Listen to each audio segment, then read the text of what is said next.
So I bet a year ago you didn't think a whole lot about what Russia was up to, and all of a sudden it's on the front page of every paper every day. U.S.-Russia relations, now considered one of the most important issues in this country. Certainly, when Trump becomes president later this month, they will be center stage on his plate. Former U.S. Ambassador to the UN, Ambassador John Bolton, has been thinking an awful lot about this, our relationship with Moscow. He says it may change, it may have to change. He joins us now in studio. Ambassador, great to see you. Glad to be with you. So you're skeptical that these sanctions are enough, the ones that President Obama has just imposed on Russia, and your recommendation is, I think I'm quoting you correctly, we need to make the Russians feel pain. What would be the point of that? The point of that is to get to the place we want to be where this kind of interference and hacking that the Chinese and others have been engaged in isn't normal activity. And to do that, you need structures of deterrence that tell these foreign intelligence services or their militaries that if you try and do this, it's going to cause you more trouble than you're going to get benefit from it.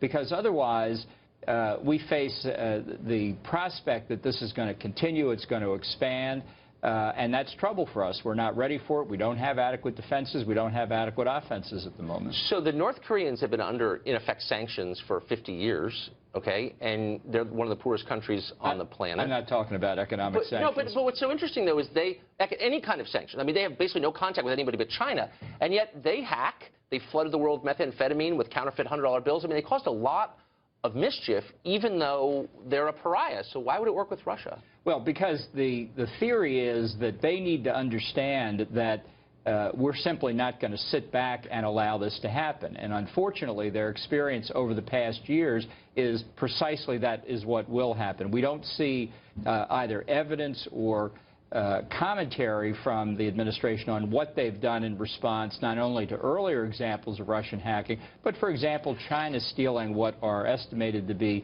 tens of millions of personnel records from the U.S. government.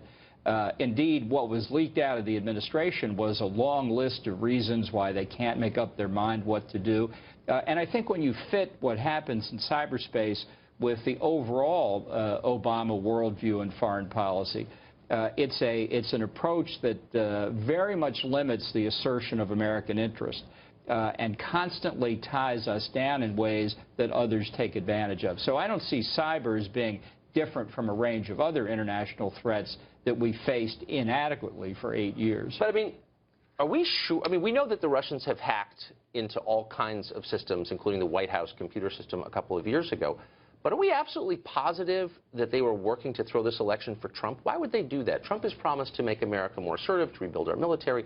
These are not goals the Russians share. Why would they want him to be president? I said during the election, I thought, if anything, if the Russians wanted either of the two candidates to be elected, they'd much rather have Hillary Clinton, because it's more likely that she would carry forward Obama's policies, which are much to their satisfaction. So this storyline makes no sense. Well, unless part of the effort is to diminish overall trust and confidence in American institutions on the part of the American people, which this debate we've had for the past 3 months here, I think, has gone a long way to doing. A lot of people think that Trump won because the Russians changed the vote, which there's no evidence of. I mean, isn't Paul Krugman doing that single-handedly without Putin's help? He would qualify as a useful idiot in the Leninist version of this. But I think it's very important here. Let's face it, neither you nor I nor anybody watching this program that doesn't have the appropriate classification access really knows what the facts are.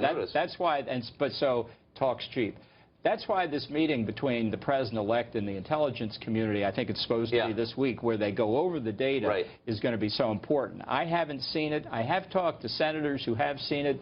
They think it's pretty clear Russia was involved. Let's see what the president-elect says. Yeah, I'm skeptical, but open-minded. Thanks a lot, Ambassador. Thank you. Great to see you.